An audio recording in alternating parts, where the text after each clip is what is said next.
this. And by the way, when I said Adam Silver, the commissioner of the NBA, go to that, that's 3 days ago. So he knew he was coming. And he went on McAfee. And he talked about legalized betting to monitor. So nobody knew why Adam Silver all of a sudden is going on Pat McAfee. Wow. And then 2 days later, Cash does what he does. But here's what First Take Stephen A. had to say in regards to this. Go ahead, Rob. For one incident after another, have I said Trump is coming. He's coming. I'm going to say it on national television again. Bad Bunny is performing at the Super Bowl, and all of a sudden you hearing ICE is going to be there, looking to engage in mass deportations. The Super Bowl, disrupting things. Big night for the NBA. Wembanyama put on a show. That has now been smeared because we're talking about this story, okay? Remember, Trump has a long, long history connected to the world of sports because he had those casinos. Where do you think folks were coming half the time? I'm not talking about individuals. I'm talking about the culture. When people want to go to a casino, when people want to gamble, when people want to party, or whatever the case may be. This was his kind of connection to that. Why am I glad you're here, Monica? Because don't be surprised if the WNBA is next on his list. Because when you've got all of these protests that have been going out there and people that have been protesting against him and what have you, this man is coming. He's coming. And I've been saying it for a long time. And to me, this is the latest nugget of evidence that we're talking about right here. That's not to. It's scary to think about how much gambling has taken place since they legalized gambling. You know, there's always going to be bad actors in every single industry that you're in. And when you legalize gambling, did the legalization of gambling make sports betting safer, more secure? Did it make it easier and more accessible? Or is it just as corrupt as it's always been, and now we're just noticing it? I'm very curious about that. Question the legitimacy of the case. We don't know. We're all sitting up here and we're saying that we don't know. He continues to say he's coming to the NBA, to WNBA, to NFL, to this, to a few different things. Vinny, where are you at with what Stephen A. is saying? Listen, with all due respect, and I know he's probably going to make a video going, Vinny, I don't give a what you think. I hear you, Vinny. Yeah. Well, I love Stephen A. like no joke to death, Pat. But this is a horrible, horrible take. To think that Donald Trump, with all the stuff that he has going on, he is out there going, "Hey, go after the NBA and make a case." No. Give me a freaking break. You know why Cash Patel is involved? Because the mafia is involved. The Lucchese, Gambino, Genovese, Bonanno. And by the way, let's all talk. This didn't start under Trump, Stephen A. This started under the AutoPen administration. This happened 2 years ago, and they're building a case. My beef is, listen, I'm not saying I can care less, but sports schmorts. All right, Virginia Gouffre, her book came out where she's saying, well... Right. I understand what he's saying. I'm going to leave it there. You guys can check out Valuetainment. What I want to watch, actually, is Microphone's new version. Or I think is it Flight Mic? Flight Mic.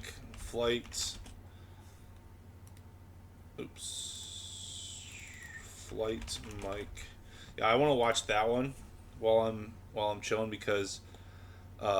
I want to know. Yeah, the NBA is finished. I want to know exactly what was in these files. I don't really understand what's happening. We all know the letter of the law. Innocent till proven guilty. But usually, when the FBI has something, they have you. All these guys knew what was at stake. A shame that they put themselves and put the NBA in this position. Remember when I told you about the biggest gambling scandal in modern NBA history? The one where Hall of Fame coach Chauncey Billups and NBA player Terry Rozier got arrested by the FBI? Well, it gets so much worse, and I mean so much worse. Since we dropped that video, the FBI director himself has fired back at critics. We've gotten our hands on the actual federal indictment with details that are absolutely insane, and new information has come out suggesting the NBA knew about this for over a year and did nothing. We're talking about a potential cover-up at the highest levels of professional basketball. And here's the thing that nobody's talking about. When Chauncey Billups was arrested, he was wearing a brown Klutch Sports hoodie. You know, the agency founded by LeBron James and Rich Paul. The same. Now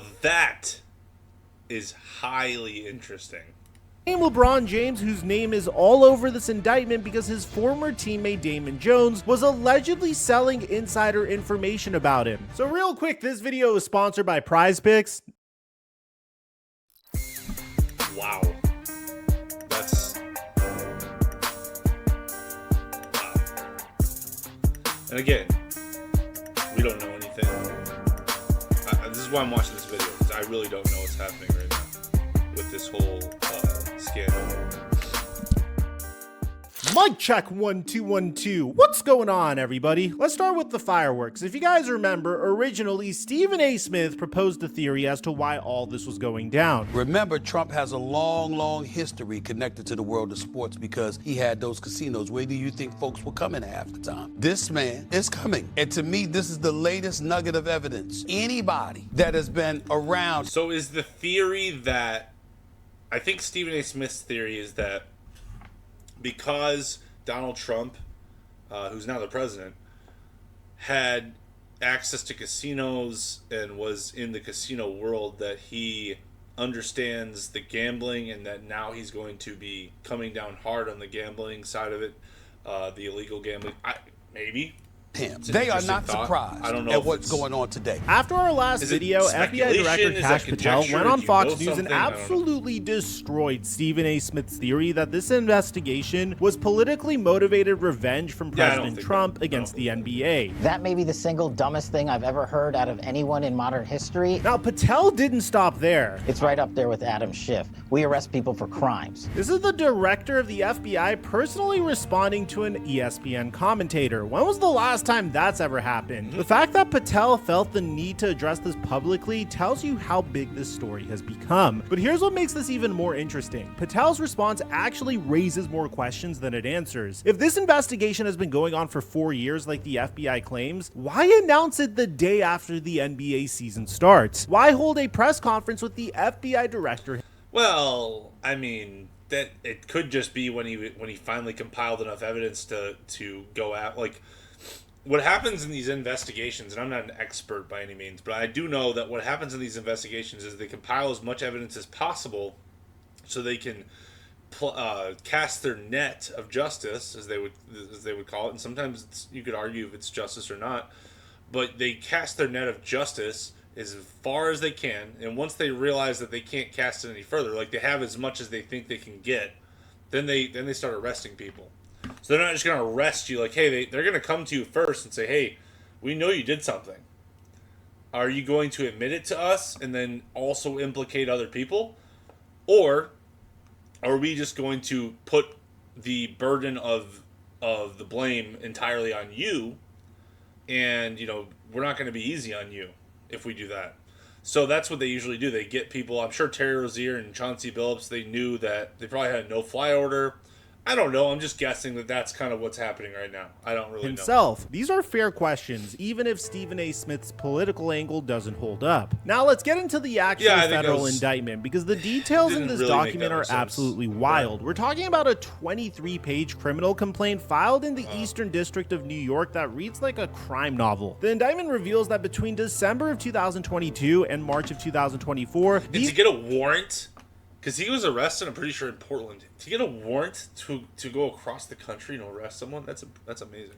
Defendants ran one of the most brazen sports corruption schemes since online sports betting became widely legalized in the United States. Those aren't my words. Those are the words of U.S. Attorney Joseph Nocella. Let's break down what the indictment actually says about the Terry Rozier situation, because it's even more calculated than we initially reported. On March 23, 2023, before the Hornets played the Pelicans, Rozier told De Niro Laster that he was going to prematurely remove himself from the game in the first quarter due to a supposed injury and not return to play further. This wasn't a game time decision, this was premeditated fraud. According to the indictment, Laster then sold this information to Marv's Fairley and co-conspirator 1 for approximately $100,000 from their expected gambling winnings. Let that sink in. They agreed to pay $100,000 before the game even happened because they were that confident that the fix was in. But here's where it gets coordinated. Fairley then passed the information to Shane Hennon, who marshaled an entire network of people to place bets. The indictment lists specific co-conspirators and the exact amounts they bet. Co-conspirator 2 placed approximately $107,000 in bets on Rozier's unders. Timothy McCormack and Long 5 Fam placed approximately $41,000 in bets. Co-conspirator 3 placed approximately $20,000. Co-conspirator 4 placed approximately $17,000. Co-conspirator 5 placed approximately... That's ridiculous. It seems too obvious to me.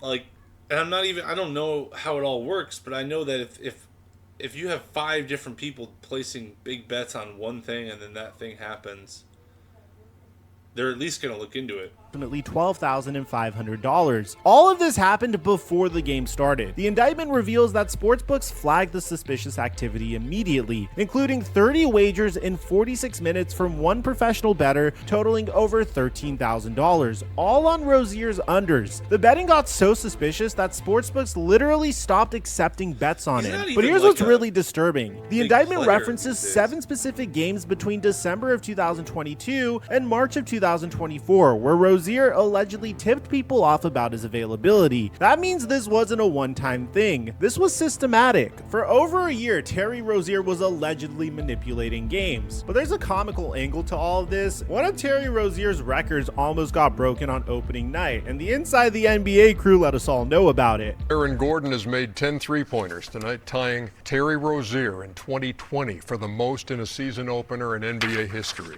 I kid you not. Now here's where the scandal becomes a cover-up. ESPN analyst Brian Windhorst dropped a bombshell. The sportsbooks caught it. They told the NBA right away, and guess what? The NBA, Rozier didn't play the rest of the season, and he had faked the injury, so it wasn't because of the injury. The NBA pulled him. Wait, what? The NBA pulled him? If the So NBA they knew about this Right. back in The March of NBA knew about 2023 and pulled Terry Rozier from playing, this was why did coming. they publicly So clear... that was a stupid thing to say. The Stephen A. Smith. Why would they do this in the first day of the NBA season? It's just when they were done with their investigation. That's all. I was right. Why did they tell us there was no more wrongdoing? Another reporter elaborated. The NBA knew about the illegal gambling scheme and tried to sweep it under the rug by preventing Rozier from playing for the... Like, of course they knew about it, right? Like, they're not gonna let, like, the NBA, if the FBI comes up to Adam Silver and says, hey, or even the NBA, if they said reach out to FBI, whatever it is, they're going to cooperate to the fullest extent of the law. Because not cooperating would lead to bad headlines, bad publicity. Everyone would think that the NBA is implicated if they didn't cooperate. So obviously they're going to be cooperating. They have to cooperate. They're not going to not cooperate. You know what I mean? Because then, yeah, then everyone thinks that the game is fixed. The whole game is fixed. Not just what he's doing. They want to keep it an isolated incident. Because even if there is other people implicated, they want to keep it as small and as isolated as possible. Rest of the season without publicly disclosing the reason. This allowed Rozier to continue receiving his salary and avoid public scrutiny while the investigation was ongoing. Think about what this means. The Charlotte Hornets and the Miami Heat, who by the way traded for Rozier after the NBA allegedly knew about this, were operating with incomplete information. The fans buying tickets had no idea. The people betting on games had no idea. The Miami Heat had no idea. And Terry Rozier kept collecting his massive salary. One analyst put it perfectly. This is how bad the Rozier situation is. The NBA was alerted to suspicious activity involving Rozier on the night it happened. The Miami Heat were unaware of any suspicious investigation involving Rozier. The NBA felt no obligations to tell the Heat and other teams not to trade for Rozier. This is scummy work by the NBA and the Charlotte Hornets. Miami does. I don't know how I feel about that. Because, like, on one hand, it's really messed up that you don't give people the full, like, the Heat are giving up assets to get someone. Yeah, this is Miami deserves their pick back. I kind of agree with that. Like, you can't expect, especially if the Hornets knew and the Heat didn't, especially if they did. Adam Silver, though, he might need to get fired for this. I mean, really. I mean, if you allow all this to happen under your watch, not even allow, but like if this all happens under your watch,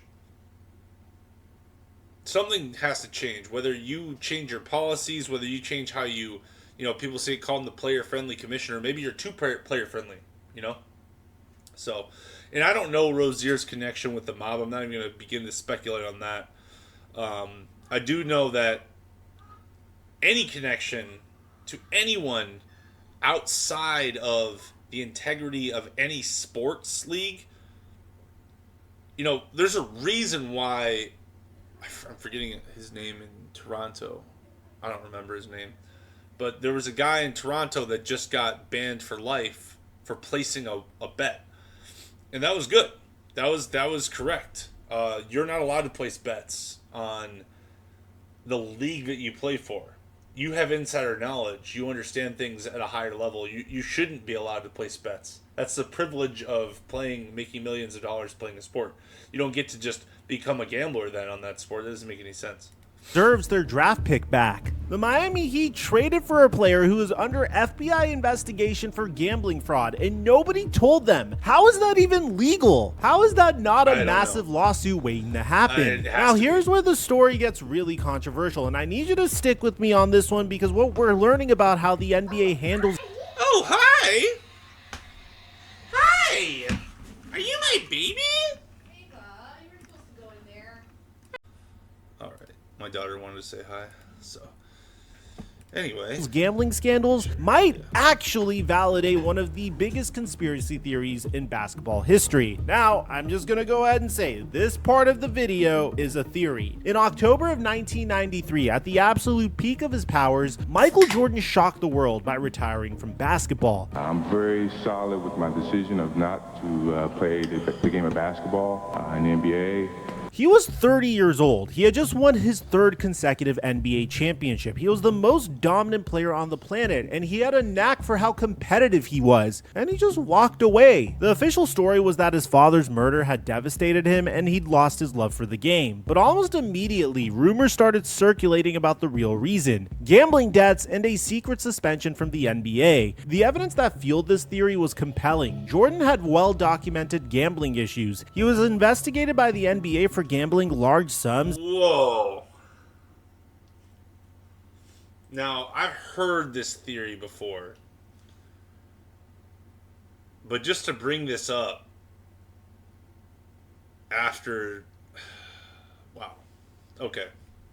In Atlantic City casinos during the 1993 playoffs. A $57,000 check he wrote to a convicted drug dealer for a golf bet became public. His name appeared in court documents related to a murder investigation involving a golf course manager he'd allegedly owed $1.2 million to in gambling debts. And then suddenly, he retired. Not traded, not a gradual decline, just done at age 30 in his prime. The theory had always been that Commissioner David Stern gave Jordan an ultimatum: accept a secret suspension for gambling violations or face a public lifetime ban that would destroy the NBA's brand. Jordan chose the secret suspension and called it a retirement. He tried baseball for 2 years, the length of the supposed suspension, and then miraculously returned in 1995 with his love for the game restored. And now with this current scandal, people are connecting the dots. Think about it. We know that the NBA was willing to cover up Rozier's gambling violations. But what I don't understand about the Michael Jordan accusation here, and maybe there's just something, maybe I don't understand the whole underworld of gambling, and that's highly possible, right? Because I'm going to plead my ignorance here because I don't understand all of it. But what is the accusation? That Michael Jordan lost bets? I mean, he won 3 titles in a row. You know?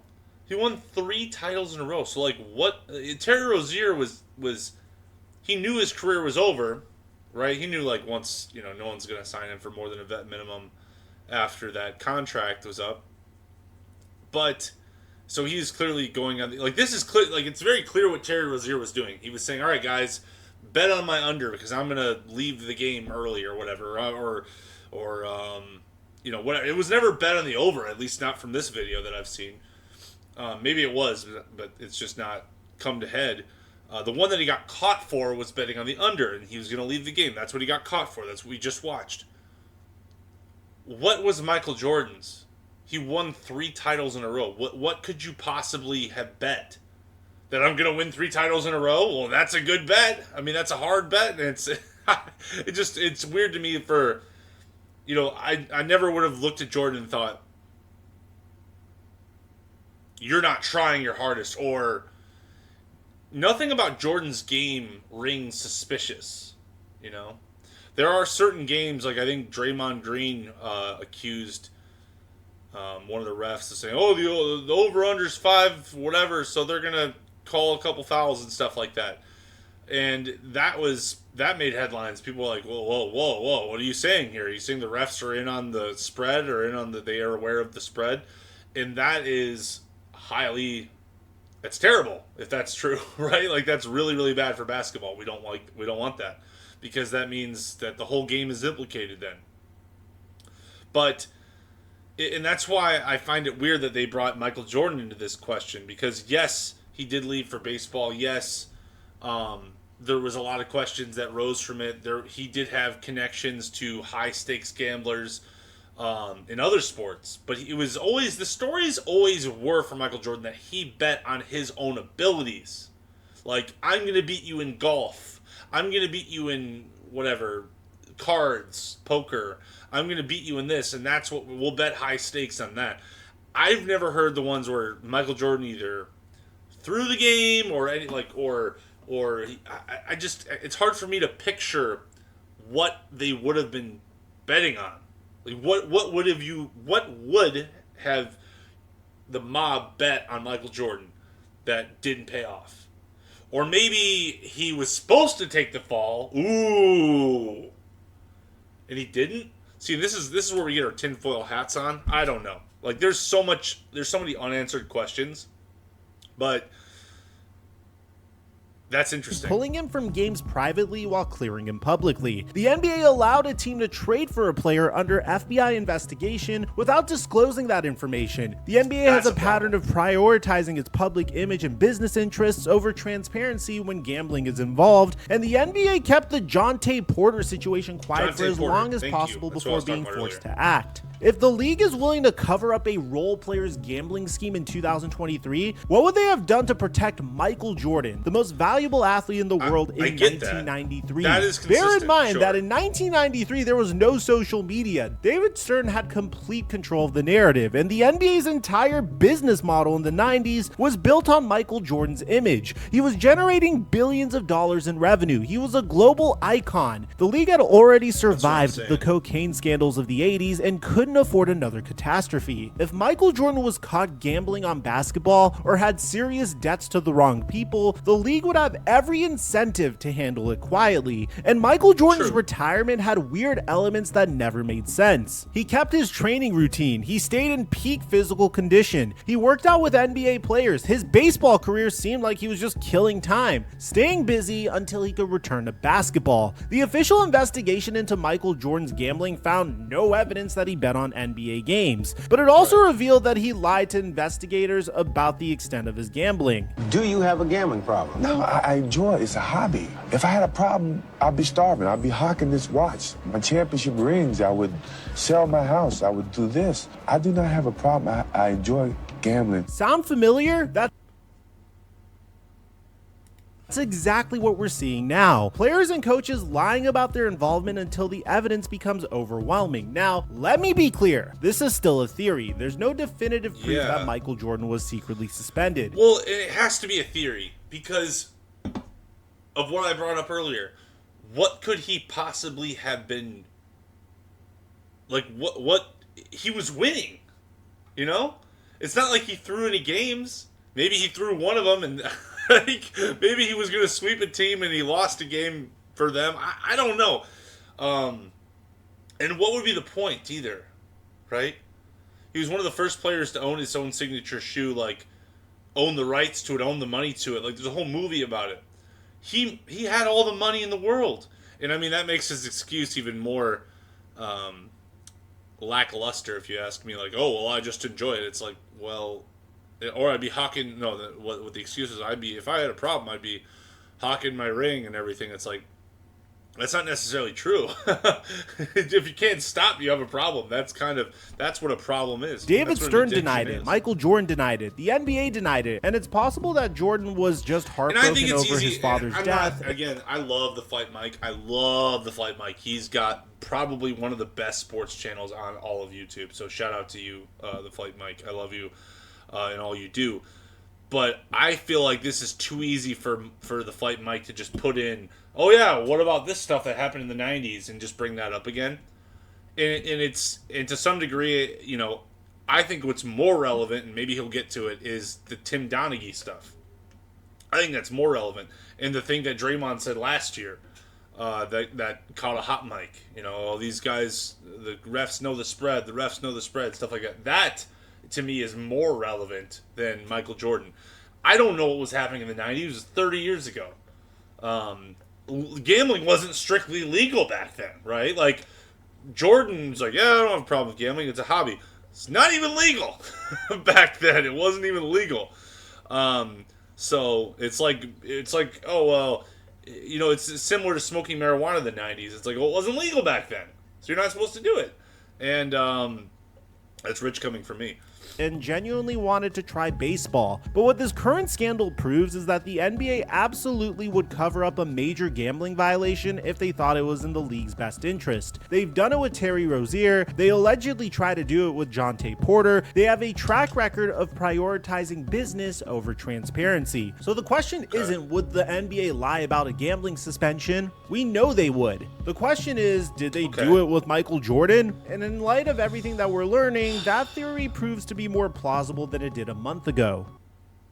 Now let's talk about Chauncey Billups, because the I don't think it's more plausible than it was a month ago, because we don't know the extent of gambling back then. We don't know what gambling even looked like back then. Now we know exactly what gambling looks like, and we have like sportsbook upon free bets upon, there's billions and billions of dollars that are being pumped into these sports books nowadays. We know way more than we used to about sports gambling. So it's way easier for us to say, here's the problem, this is what's going on, versus Michael Jordan, who was winning.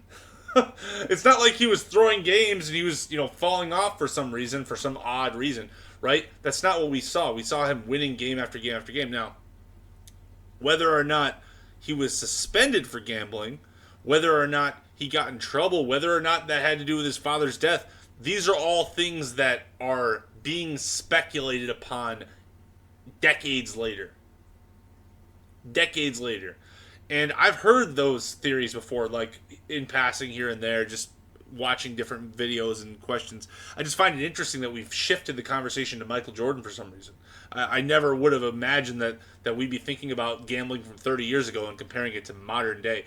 I think the Draymond Green question, the Jonte Porter question, is way more relevant to what happened with Terry Rozier, than Michael Jordan. But I mean, maybe I'm wrong. Edmond reveals his role was even more sinister than we initially reported. According to federal prosecutors, Billups was used as a face card, a recognizable name to attract wealthy victims who wanted to play poker with an NBA legend, which, by the way, is very similar to what Kevin Garnett did, but there's a huge difference, and we're going to talk about that in a minute. Now, bear in mind, these weren't fair games. These were elaborately rigged operations backed by 4 major crime families: the Bonanno, Gambino, Genovese, and Lucchese families. The indictment describes the sophistication of the cheating: altered shuffling machines that could read card order, poker chip trays with hidden cameras, special contact lenses that could read pre-marked cards, as you see in front of you, and X-ray poker tables that could read cards face down. They even had an offside quarterback who would receive the card information and relay it to the players at the table via hidden devices. Victims lost at least $7 million.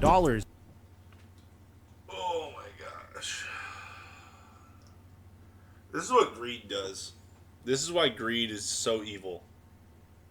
And why they say the money, or why the Bible says money is the root of, or the love of money. The love of money is the root of all evil. Because these guys are all worth tens of millions of dollars. Keep this in mind. They're all worth tens of millions of dollars. They don't need this money.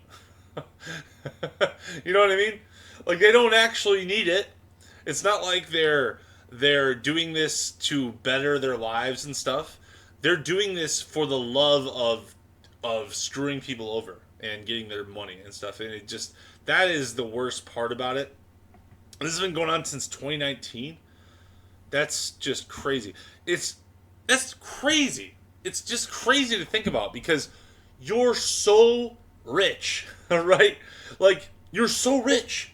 You are a millionaire. You're in the top 1% of all people who have money. You're in the top 1% if you're a millionaire. And you're going to try to screw people over in a poker game for like a couple $100K? Really? Like, that just... One person lost $1.8 million in these rigged games. But here's the detail Terry Rozier, he signed a $100 million contract, and he ruined his entire legacy in his career, his basketball legacy in his career, for $100K. You're worth $100 million. And you lose it all for $100K. That's crazy, social media exploding. Man. When Billups was arrested, he was wearing a Klutch Sports hoodie. For those of you guys who don't know, Klutch Sports is the agency founded by LeBron James and Rich Paul. They represent some of the biggest names in basketball. One person on X said it perfectly. Chauncey Billups wore a Dookie Brown Klutch Sports hoodie to his federal court appearance. That is not a coincidence. And if it is a coincidence, that's a crazy coincidence. I don't know why he would do that. I don't know. I don't even know if is he part of Klutch Sports? Is that his I don't even know. Somebody in the comments will probably know more than me. But like,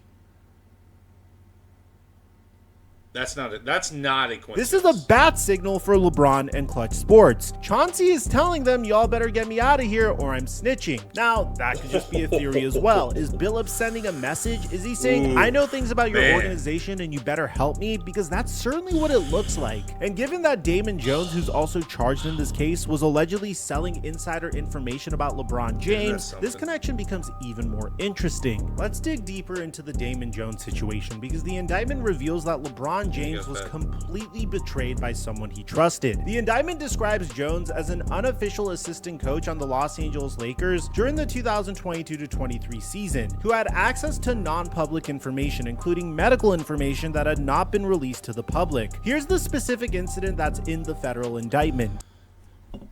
I don't know, this might be a little off topic, but don't you have to release medical information to the public? Maybe you don't. I don't know.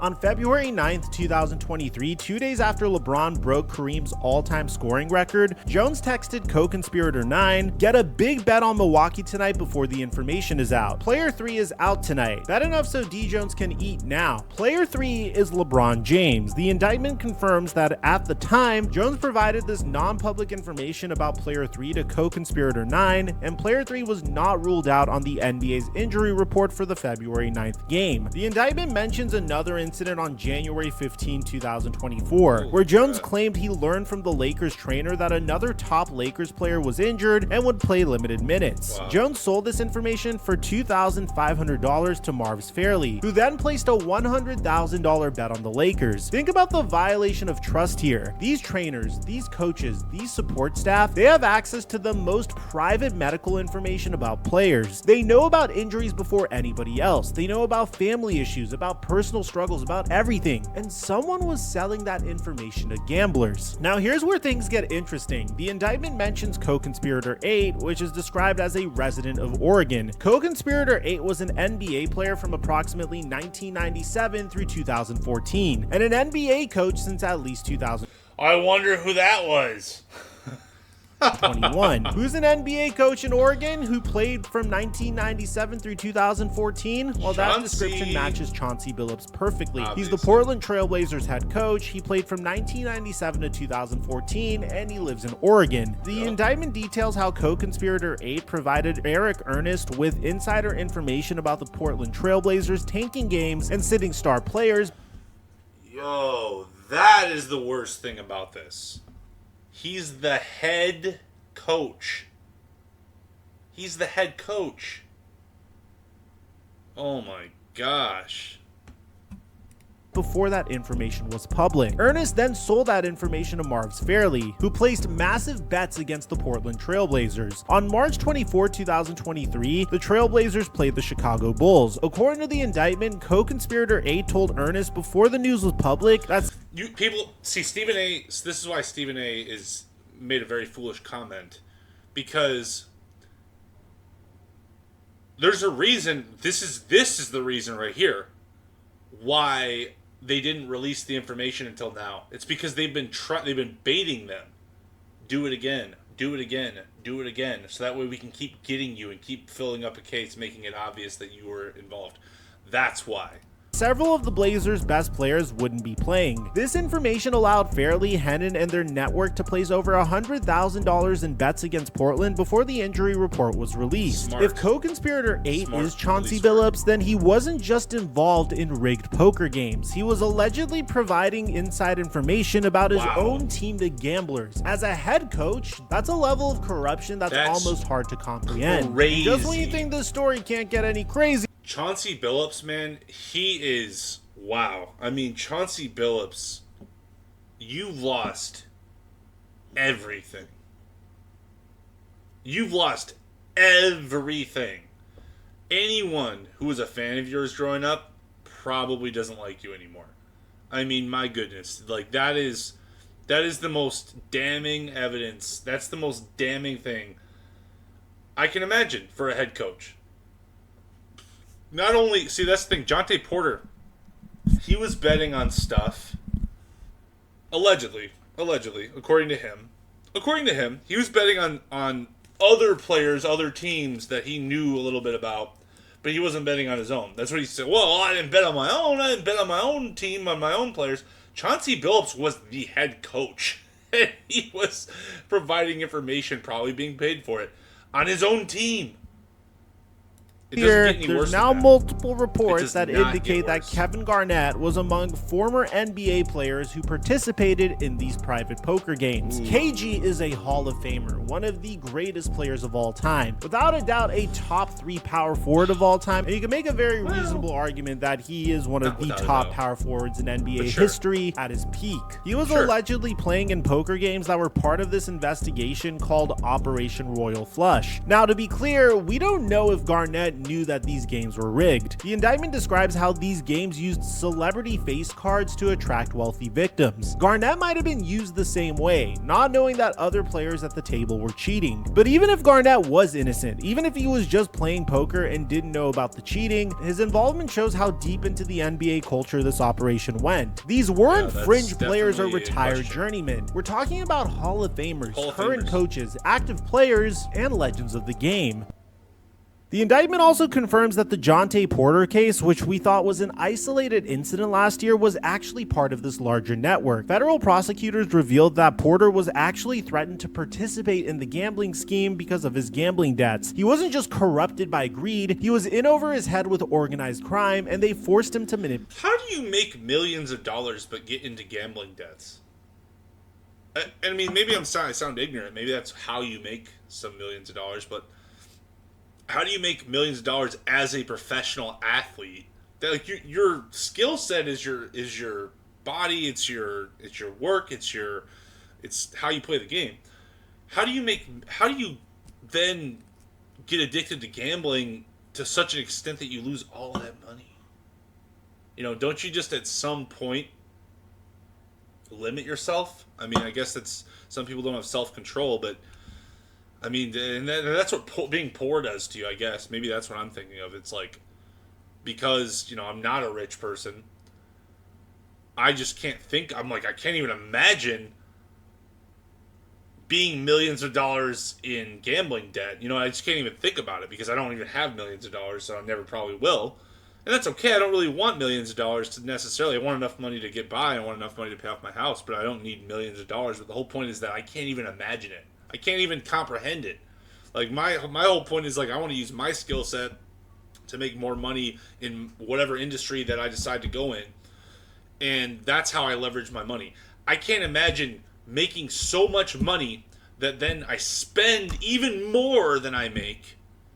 You know, because I already have problems with that just paying for groceries. Like, let's get the cheaper one, you know, stuff like that. So I can't even imagine being at this level of wealth that I can spend more than I can make, and I'm worth millions. That's crazy.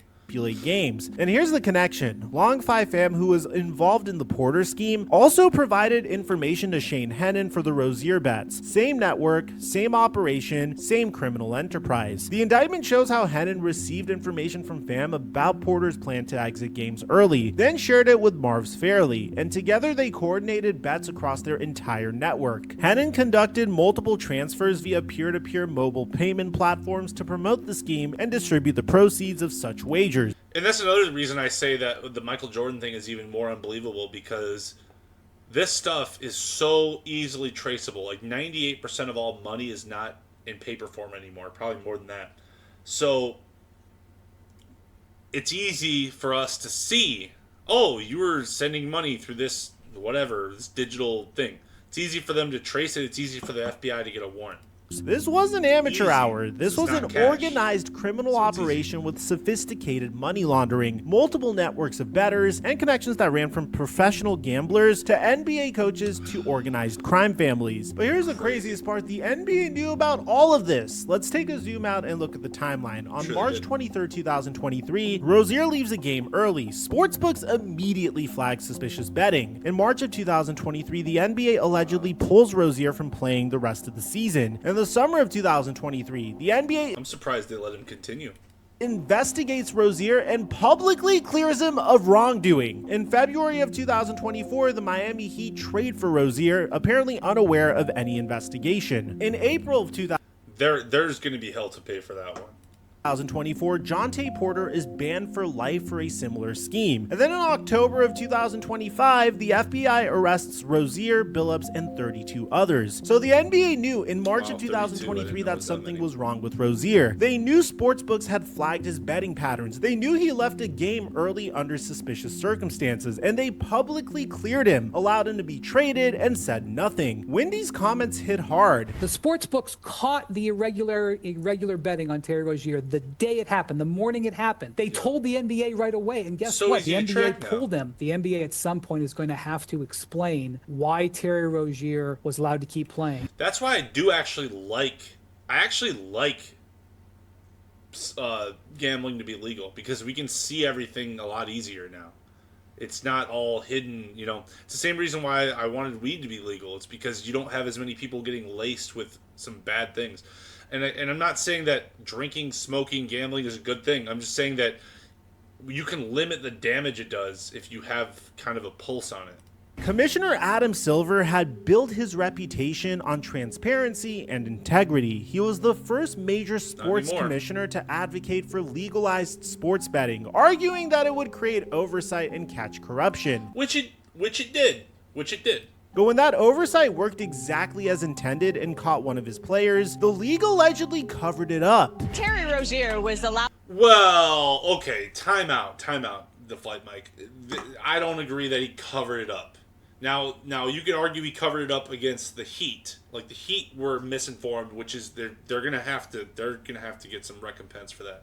But you can't say that he covered it up because there was reports about Terry Rozier and already, right? And there was reports about Kevin Garnett, and there was reports about Jonte Porter. So he didn't cover it up. He just didn't comment on a federal investigation, right? Like, if the feds come to you and say, hey, we're investigating these people, keep your mouth shut about it. What are you gonna do? You're gonna start yapping about it to everybody? Hey guys, we got gamblers over here. No, you're not gonna do that. So no, I don't consider that a cover up. to keep playing after an end. Now the theory about Michael Jordan, that would have been a cover up by David Stern. This is not a cover-up because it's an active investigation. You can't comment on an active investigation. NBA investigation ruled that there was no NBA rules violated. So what happened was, because bets were placed through legal betting companies, they picked up aberrational behavior around a particular game in March of 23. That was brought to our attention by the regulators and the betting companies. We then looked into that situation. We frankly couldn't find anything, and we ultimately concluded that there was insufficient evidence despite that aberrational behavior. According to the... So I don't see that as covering it up, even after those comments, because he was saying that They looked into it. They couldn't find the sufficient evidence. They didn't know if they obviously have been cooperating with federal investigators since 2023. So they're not going to, they're not the cops like the NBA isn't. Their main goal is to keep the NBA relevant and successful.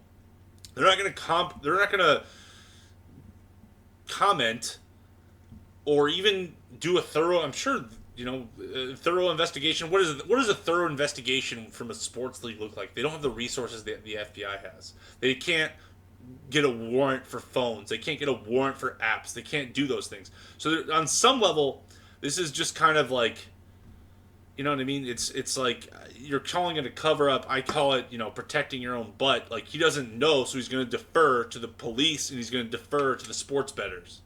Indictment, Billups and Rozier are both charged with conspiracy to commit wire fraud and conspiracy to commit money laundering. Wire fraud carries a maximum sentence of 20 years in prison. Money laundering can add another 20 years. The indictment also includes forfeiture allegations. The government wants to seize any property, real or personal, constituting or derived from proceeds obtained directly or indirectly from these crimes. Rozier posted his $6 million Florida property as collateral and was released from custody. He walked out of court in handcuffs and shackles wearing a Charlotte Hornets hoodie, an image that's now iconic. Billups was arraigned in Portland. Damon Jones was arrested in Las Vegas. All three are on immediate leave from the NBA. But remember what Commissioner Tisch said. As the NBA season tips off, his career is already benched, not for injury, but for integrity. And here's what really keeps me up at night. That was a little cringy.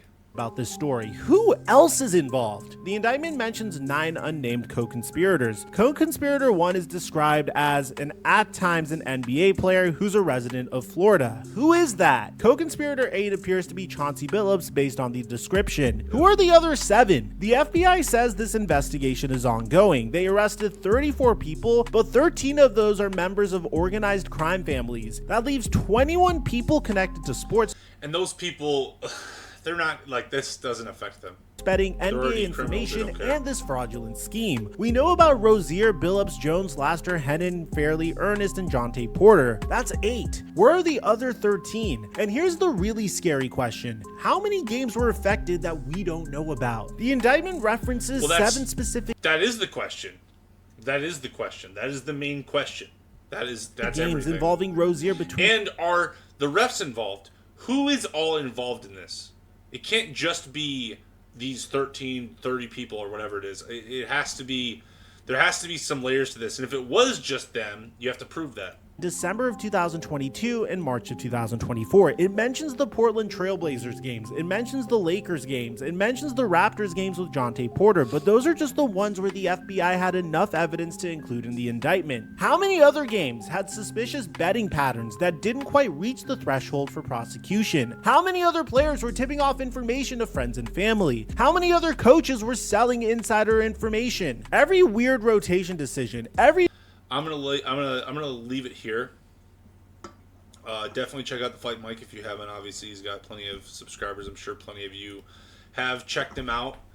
I am saddened by this as a basketball fan. Obviously, seeing stuff like this, I think that the Fight Mike in this video specifically has gone. I mean, some of these speculations are just a little bit, and I know that's not him speculating. I'm not blaming Mike for this. I'm just saying that some of them I think are ridiculous. I think the comparison to Michael Jordan's betting is a little bit ridiculous. Now, the speculation on which you are comparing it is, comparing Michael Jordan to it, makes sense because there's been speculation about it for literally 30 years. Literally since 93, there's been speculation about it. So on that level, I understand why you brought it up. But there's just not enough evidence to begin to understand what happened in the 1990s with Michael Jordan. And his story does make sense. His father had I believe it was a carjacking, and he lost his life over it. Now, was that part of the gambling? I don't know. I don't even begin to want to even speculate on that because it's too much. There's too much missing information on that. But as far as the NBA goes in 2025, I would just simply guess or question. I'm more interested in the refs. I'm more interested in the stars. This whole Terry Rozier thing, betting the under, not only was that stupid, but it was obvious, right? Like, you did it digitally too. It's not like it was an underground thing. Everybody can see what you're doing. Like, that was so stupid. And I think the Chauncey Billups one was by far the most damning. You're giving information about your team that you are coaching. You know, if I'm the Trailblazers owner, I am pissed I hired a guy who literally did probably the worst possible thing that you could possibly do as a coach. Like, literally selling out your own team. It does not get more selling out your own team than providing gamblers information about your team. So, anyway, that's it for this video. Shout out to the Fight Mike. That's very informative.